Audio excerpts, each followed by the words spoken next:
რატომ მოვიდა ხო თავისი შენ ჯერ რა ტურბელების და ჰომეოპათიის ტურბელების ტურბელო დაისო მე ბებიაჩემს გეტყვის გჯერა დაისო კი ბებიაჩემის არ მინახს მაგრამ სმენია რომ დაისო და მაგარწის დაწყ ისედაც არა ნუ იმდენი არტერგას იმდენი ტურბელა მაზის კისერზე ისედაც გვარებს არ დავაზრდები ეგ ტურბელები არჩი აგიბრაზდებიან ეხლა აი ბევრი წიგნი მაგ და ცოტა დრო და დავიწყებ რა მაგრამ სანამ კარგი სანამ ესე იგი ხო ცუდი ამბავი ყველაზე ცუდი ამბავი დავიწყებ სამწუხაროდ იცით რაც მოხდა და ოდიში მინდა მოვიხადო რომ ესე იგი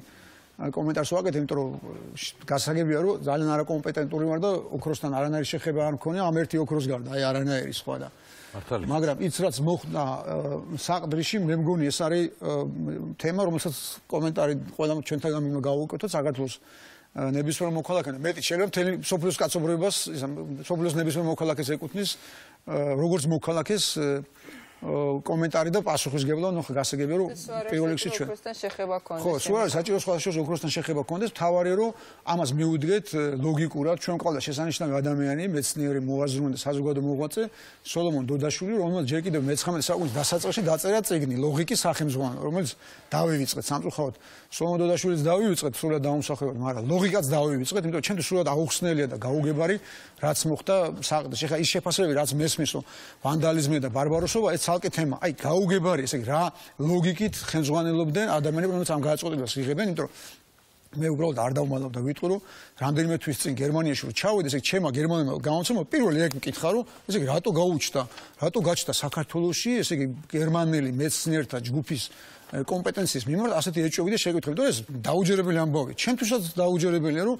როცა ასეთი კომპეტენტური მეცნიერები ამბობენ რომ საქმე გვაქვს დედამიწაზე არსებულ უძველეს მაღაროსთან ესე იგი როგორ შეიძლება მე სხვას აღარ უნდა კითხო კიდე მეორე არ უნდა მოიყვანო და სხვა რამე არ უნდა თქვა ეს თალყე თემა მე თავარი ყველაზე ესე იგი ყველაზე არაგონევრული არაპრაგმატული და არალოგიკური ხო როგორც სოლომონ დოდაშვილი იტყოდა რაც მე მეჩვენება ამ ამბავში ამ ისტორიაში ის არის რომ დარწმუნებული ვარ რომ სხვა ქვეყანაში და სხვა ხალხები რომლებიც გაცილებით გონურულად უდგებიან და პრაგმატულად ყველაფერს რაც მათ გააჩნიათ რო არ ქონოთ ასეთი მაღარო მოიგონებდნენ და ჩვენ აი უბრალოდ წარმოგიდგენთ გეუნება მარტო შენ კი არ ეუნები შენ თავს და მარტო შენი გადაწყვეტილება კი არ არის და შენი შეფასება ეს არის საერთაშორისო დონეზე მიღებული გადაწყვეტილება და შეფასება რომ ეს არის დედამიწაზე არსებული უძველესი მაღარო ჩვენ სხვადასხვა ეს ისეთი მაგარი უპირატესობაა ჩვენთვის რომ ამის დამტკიცებისთვის უფრო ძველი საფუძველი ჰქონდა ჩვენ ვართ ქვეყანა რომლის ისტორიაც სწორედ ოქროთი იწყება ჩვენ ვართ ქვეყანა რომელიც ესე იგი დანარჩენმა კაცობრიობამ გაგვიცნო ზუსტად ოქროს გამო ესე იგი ოქროს საწმისი მინიმუმ 30 საუკუნოვანი ისტორია მინიმუმ ვსვამობ ეს გაცილებით ძველია ბუნებრივი იმიტომ ეს არის მითოლოგიური პირველ წყარო მაგრამ შემდეგ ესე იგი ლიტერატურულ ტექსტებში უფრო გვიან მოხდა მაგრამ წარმოვიდგინეთ მინიმუმ 30 საუკუნოვანი არგუმენტი გვაქვს რომ ზუსტად აქ სადაც ჯერ კიდევ ხსენება არ არის საერთოდ სხვაგან ესე იგი ოქროსი აქ არის ოქროს საბადო შესაბამისად ლოგიკურია რომ ის მაღაროც პირველი აქ გაჩენილიყო ამიტომ ეს ჩემთვის გაუგებარია როგორი ბილათ რომ თქვა რა გადაწყვეტილება მართალი ხარ მაგრამ სინამდვილეში ეს ხო ყველაფერი უფრო მარტივი და ზედაპირულია რატო ხდება ესე როგორც ხდება ხო რომ არის სხვა ინტერესების დაჯახება აი მაგას ვიძახი რომ ნინო მეც მეუბნებია რომ არა აქ ესეთი ის არის რა ქვია ასე მარტივად კი არ არის საქმე სინამდვილეში არის კონკრეტული ადამიანების ინტერესები აი იმ კონკრეტული ადამიანების ლოგიკა მაინტერესებს ის ბორცვი რომელსაც აფეთქებენ თუ არის ასეთი საბადო ოქროსის ეს ხო არის ძალიან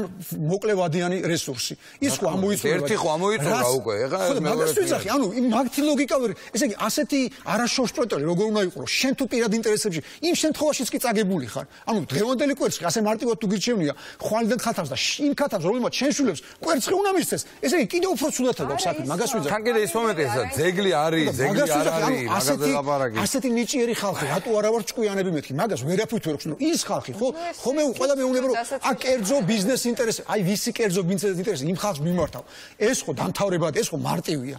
ეს ხო ძალიან სწრაფად დამთავრებადი ამბავია გრძელვადიან პერსპექტივაში ხო იქიდან თუ მოგება აქვთ თანხა აქვთ ხო გასაგებია რომ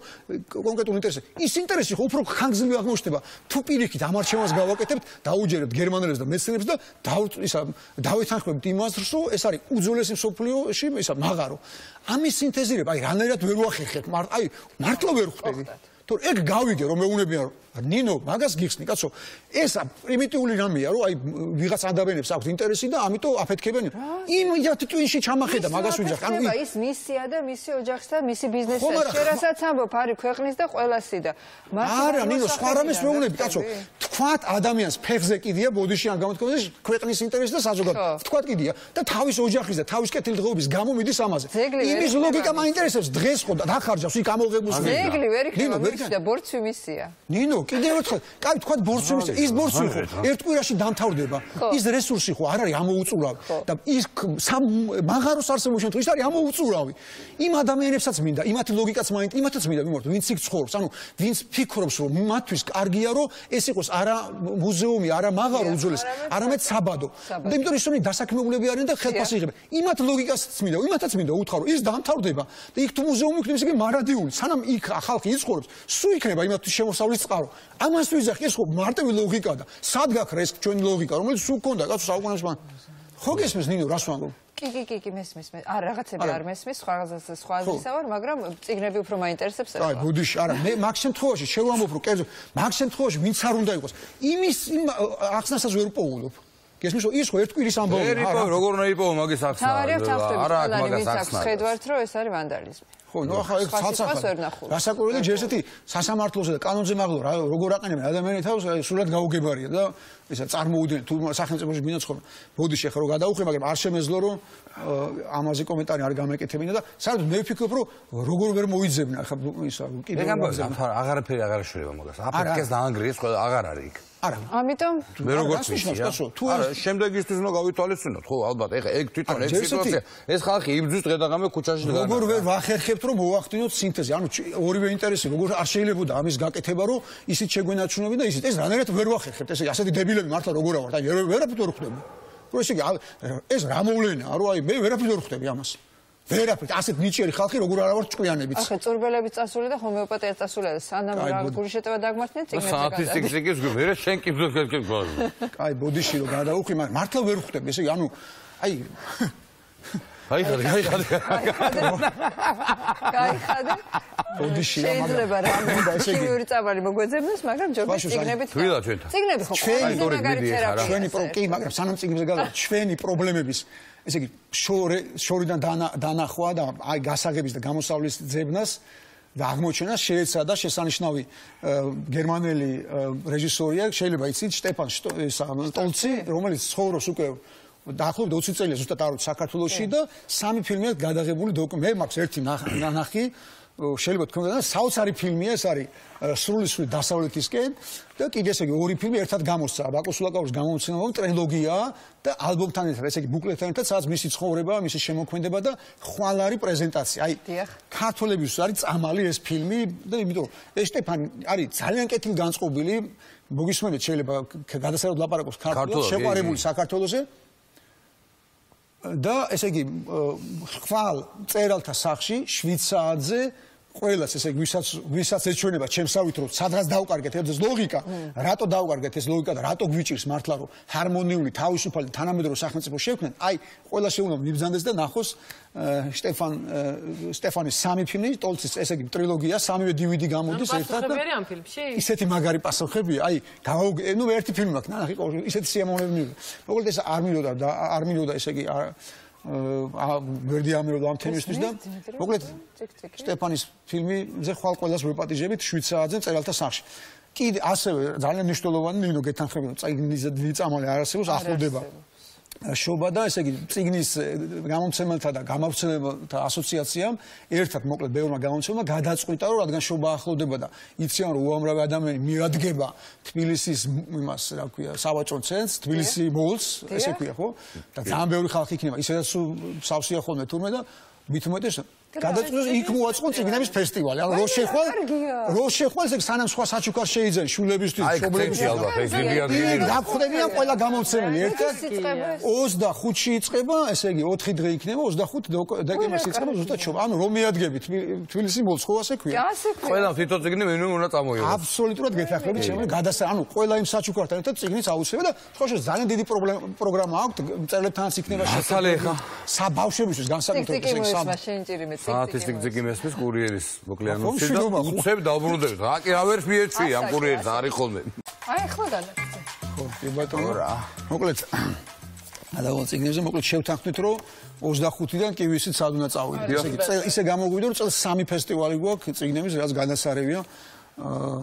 ეხლა ხანს იყო იცით დიდუბეში და ესე იგი თბილისის მოლში არ დავრჩებით ციგნებს. ისეთ ალბათ ფასდაკლებითაც იქნება. კი, ძალიან ეს არის არნახული ფასდაკლება. ასეთი ფასდაკლება დიდი მადლობა ნინო რომ გამახსენე, არ ყოფილა ჯერ ციგნებზე საქართველოს, იმიტომ რომ შობა როგორც ხდება ხოლმე ახლოვდება ახალი წელი. ჩვენთანაც რომ მოდიან ხოლმე გარკვეულ პერიოდში, აქაც ძალიან ნორმალური ფასებია და ეხლა იქნება ყველაზე დიდი ფასდაკლება იქ, ასე რომ ესე ყველას ვეპატიჟებით, მოკლედ ყველა დაბა რა არჩევანი გავაკეთოთ, ამას შენ დაგვეხმარ. მე მინდა ესე იგი ციგნი წარმოგიდგენოთ გადასარევ ადამიანზე, შესანიშნავ ადამიანზე, მინდა ქალბატონ თამარ ლიჩელს მადლობა უთხრა ამ ციგნისთვის, ეს გახლავთ ციგნი შესანიშნავი, გენიალური ქართველი პიანისტის და პედაგოგის შესახებ, ბატონი თენგიზ ამირეჯიბის შესახებ, რომელსაც იცნობდნენ როგორც გიზი ამირეჯიბს, კი მე ასეთი ციგზეს კი ვიფიქრებდი, დიზი გილესპი და გიზი ამირეჯიბი, მაგრამ ეს არის ესე იგი კრებული, სადაც შევიდა უამრავი მოგონება მისი თანამედროვე მუსიკოსების, მსმენელების, მოწაფეების გამოხმაურება ადამიანებს, რომელსაც მოусმენია მისთვის, ბატონი გიზისთვის და რაც თავარია იმ თაობის წარმომადგენლებისაგან გამოხმაურება და მათი ტექსტები, რომლებიც დავალებულები არიან პირდაპირ ვთქვათ ბატონი თენგიზისაგან, როგორც პედაგოგისაგან. სხვა შორის ხდება ხოლმე, იცით იყო სრულად გენიალური შემსრულებელი და ალბათ სოფლიოში ერთ-ერთი საუკეთესო მაგალითად შოპენი. ხო, ასე ხდება ხოლმე, რომ რომელიღაც პიანისტი, რომელიღაც კონკრეტული კომპოზიტორის განსაკუთრებით კარგი საუკეთესო შემსრულებელია. ნუ როგორც თვლიან მუსიკათმცოდნეები, ეს იყო უბადლო შემსრულებელი შოპენის, ნუ შუბერტსაც კარგად ასრულებდა, მაგრამ შოპენი მაინც თავარი, ესე იგი მის შემოქმედებაში, როგორც პიანისტის შემოქმედებაში, როგორც მუსიკოსის შემოქმედებაში იყო მაინც შოპენი, თუმცა გარდა ამისა არსებობს მეორე ფაქტორი, რის გამოც ის არის მართლა ფასდაუდებელი ადამიანი და ეს არის პედაგოგიური მოღვაწეობა, იცით რომ არსებობენ შესანიშნავი შემოქმედი, პიანისტი იქნება რეჟისორი, მწერალი თუ ასე შემდეგ, მაგრამ ძალიან ძნელია რომ იყოს კარგი პედაგოგები. ეს არის იშვიათი და საუკეთესო გამონაკლისი, რაც ბატონმა თენგიზმა შეძლო. ის იყო შესანიშნავი პედაგოგი, ისეთი პედაგოგი, რომ მთელი ესე თაობები აღზარდა და დაწყებული ელისო ბოლქვაძიდან დამთავრებული ხატია ბუნიათიშვილით, ესე იგი ყველა ვინც კი გაგვახსენდება, თითქმის უმრავლესობა, აი ჩვენი საუკეთესო თანამედროვე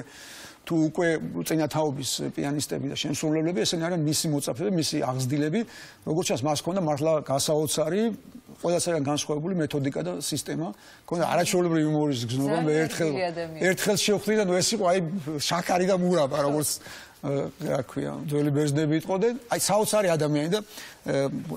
დიდხანს 86 თუ არ ვცდები, ესე გარდაიცვალა ერთ წელზე მეტია უკვე რაც გარდაიცვალა, 85 წელს იყო, შეიძლება ვცდები, მაგრამ დიდხანს ის იყო, ანუ ბევრი ადამიანის აღზრდა მოასწრო საბედნიეროდ და ის არის მართლა დაუვიწყარი მისი მოწაფეებისთვის და მეც ახლა ჩემთვისაც სხვადასხვა მინდა გამოვტყდე, შოპენი არის ერთ-ერთი ყველაზე დიდი სიამოვნება, ალბათ რაც შექმნა კაცობრიობამ კლასიკურ მუსიკაში და ახლა საფორტეპიანოში მით უმეტეს ვარშავაში არ ვარ ნამყოფი გავლით ვიყავი მოდიოდი ლვოვიდან სამშობლოსკენ ესე იგი უნდა გამევლო ვარშავა და ერთ-ერთი რაზეც ფიქრობდი რომ მეთქი მოვასწრო რომ ესე იგი ნახო შოპენის გული მის მშობლური პოლონეთში მარტო გულია შოპენი მოგესწრება საფრანგეთში არის დაკრძალული და მარტო გული ჩაიტანეს პოლონელებმა და სხვა შორის მაგაზეც მიფიქრე რომ რატო არის ჩემთვის ასე ახლო შოპენი და ალბათ ბატონი გიზისთვისაც რატო იმიტომ რომ აი პოლონეთი მაინც აი შოპენში ეს იგრძნობა ეს საოცარი ტრაგიზმი რაც ამ ხალხს და ამ ქვეყანას აქვს გამოვლილი ისტორიულად რა ამიტომაც არ არის შემთხვევით რომ მაგალითად იგივე სოლომონ დოდაშვილის თანამოაზრეები ხო საქართველოს დამოუკიდებლობისთვის ბრძოლაში ჯერ კიდევ მე-19 წელს იყვნენ პოლონელები რომლებიც გადმოასახლეს რუსებმა საქართველოს ხო განიხილავდნენ როგორც ციმბირს როგორც სამხრეთის ციმბირს და აქ ასახლებდნენ აჯანყებულ პოლონელებს ანუ ის აჯანყებულ პოლონელები სოლომონ დოდაშვილი და კიდევ სხვა საუკეთესო ქართველები იყვნენ თავარი ესე იგი ავანგარდში ერთად ქართველები და გასაგებია ალბათ შოპენი რატო არის ასე ახლობელი მოკლედ დიდი მადლობა ქალბატონ თამარ ლიჩელს კიდევ ერთხელ ამ არაჩვეულებრივი წიგნისათვის და ესე იგი ვისაც უყვარს მუსიკა და კლასიკური მუსიკა და ვისაც ძვირფასია კონსერვატორი რომელიც სხვადასხვა არის აი საფუძველთაგანი ჩვენი თავისუფლების პირველი რაც ჩვენ გავაკეთეთ დამოუკიდებლობის აღდგენისთანავე 1918 წელს ეს იყო კონსერვატორიის დაარსება თუ იცით ალბათ და მოკლედ ჩვენი პირველი ოპერა სხვადასხვა ხა გადაუხვეს აქარე ფალიაშვილი ხო არის თავარი სიმბოლო ჩვენი თავისუფლების და ჩვენი დამოუკიდებლობის თავის გენიალური ოპერა. მოკლედ გადაუხვიეთ ბატონ თენგიზ ნამდვილად ეკუთვნის ბევრი საუბარი და დიდხანს საუბარი და ეს წიგნი ნამდვილად კარგი საჩუქარი ყველასთვის არ მხოლოდ კითხველებისთვის განსაკუთრებულად მუსიკა ვისაც უყვარს ისეთი მკითხველებისთვის. კიდევ მინდა რომ ერთი წიგნი წარმოვადგინო, ასე ვთქვათ, რადგან პოლონეთი ვახსენეთ, ესე იგი საბედნიეროდ პოლონელებს ძალიან ბევრი კარგი მწერალი ყავდა, ძალიან კარგი ბევრი პოეტი და ერთი ქართულად გამოცემული პოეტი ეს გახლავთ ვისლავა შიმბორსკა, ეს ადამიანი არის ნობელის პრემიის ლაურეატი სხვათა შორის, რამდენადაც მე მახსოვთ, ესე იგი ჩესლავ მილოში ყავთ კიდევ ერთი ნობელის პრემიის და მეორე ყავთ ქალბატონი ვისლავა შიმბორსკა, შესაბამისად წაუკითხავს, ესე იგი შეიძლება ქართულად მანამდე არ იყო, არ ვიცი ზუსტად, გია ჯოხაძემ ალბათ უკეთესად იცის, მაგრამ ვისაც წაუკითხავს მისი ლექსები, ეს არის მართლა გასაოცარი პოეტური სამყარო და მიხვდები, ესე იგი როგორ ხდება ხოლმე ნობელს უაკრიტიკებენ, რომ კონიუნქტურა არსებობს და რაღაც პოლიტიკურ мотиваციებს ითვალისწინებ, ან სხვა ფაქტორებს, როცა გადასცემენ ხოლმე ამა თუ იმ წერალსა და პოეტს, მაგრამ ამ შემთხვევაში ეს არის წმინდა პოეტური მოვლენა, ესე იგი შემთხვევა, როცა პოეზიის გამო არის ეს ჯილდო გაცემული, ვინც წაიკითხავს. ყველა დამეთანხმება და დიდი მადლობა მინდა უთხრა ადამიანებს, რომლებმაც მიიღეს მონაწილეობა, ესე იგი ინტელექტმა გამოსცა. ლექსის თარგმნა ეს არის ურთულესი საქმე, კი გია ჯოხაძეს დიდი მადლობა, იმიტომ რომ მისი ძირითადად თუ არ ვცდები, მისი თარგმანებია, მისი წინა სიტყვებიც არის, მაგრამ სხვა ესე იგი თარგმნელები წავს შიმბორსკას ლექსებს, რამდენიმე ესე იგი ადამიანი არის თანაავტორი, როგორც თარგმნელი ამ წიგნის და გადასარევი მათ შორის სხვათა შორის ამ კრებულში ესე იგი თარგმანების გარდა ესე იგი ირაკლი ლომოურიც იღებდა მონაწილეობას, არ მინდა გამომრჩეს ყველა, მაგრამ შეუძლია მკითხველს თვითონ გაეცნოს და არის ძალიან კარგი წერილი სხვათა შორის მალხას ხარბედიასი, ესე იგი როცა გარდაიცვალა შიმბორსკა, აი მაშინ დაწერა მისი ესე იგი იმ ღირებულებების შესახებ, რასაც ის მთელი ცხოვრება ემსახურება და რატო არის ფასეული არა მხოლოდ პოლონელი მკითხველისთვის, არამედ ჩვენთვისაც და მოკლედ ძალიან დიდი მადლობა, რამდენად ვიცი პოლონეთის საელჩოც იღებდა მონაწილეობას, შეიძლება ვცდები, მაგრამ ყოველ შემთხვევაში თუ ეს ჩვენი თამაშობა ქართულ-პოლონური იქნება უფრო ისა ღრმა,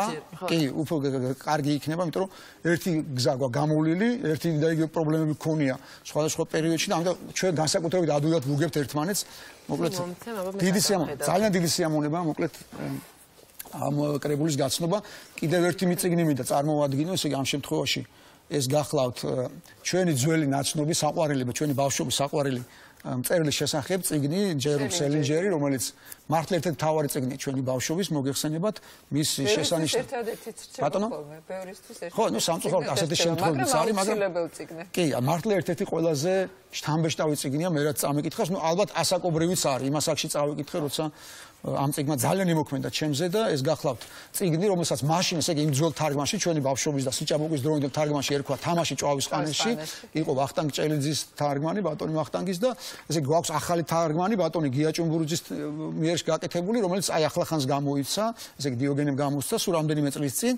და ესე იგი ეს არის წიგნი აი ამ საოცარი კაცის შესახებ, იმიტომ რომ ეს ადამიანი ჯერომ სელინჯერი 1965 წლის შემდეგ არავის არ უნახავს, გარდაიცვალა სულ ახლახანს, მოგეხსენებათ, ესე იგი თითქმის რამდენი წელი გამოდის, რამდენიმე ათეული წელი მან გაატანა სრულიად ჩაკეტილ იზოლირებულ გარემოში და იცხოვრა როგორც ყველაზე აი მისტიურმა იდუმალებით მოცულმა მწერალმა და შემოქმედა დედამიწაზე. რასაკვირველია. და არ წერდა ამ დროს? კი, წერდა, მაგრამ არ აქვეყნებდა, არავის არ ეკონტაქტებოდა, ერთი-ორი გამონაკლისი. წინ იყო რაღაცა უცებრო სელინჯერის. კი, ეს ანდერძის მიხედვით, იმიტომ იყო, რომ ანდერძის მიხედვით მოვიდა წელი, ესე იგი 2010 წელი, როცა მან ანდერძის მიხედვით ნება მისცა, ესე იგი შთამომავლებს, რომ დაეწყოთ გამოქვეყნება, ოღონდ კონკრეტულად მიუთითა, რომელი ნაწარმოები, რომელი წელს უნდა გამოქვეყნებულიყო.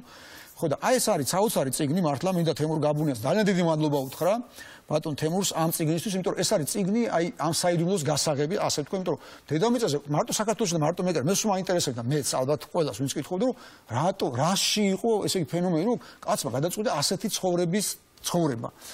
ნუ აქ არის ბევრი ვერსია, მისი ბევრი ვერსია თემურ გაბუნიას დამსახურება, რომ ესე იგი დიდხანს იფიქრა, იკვლია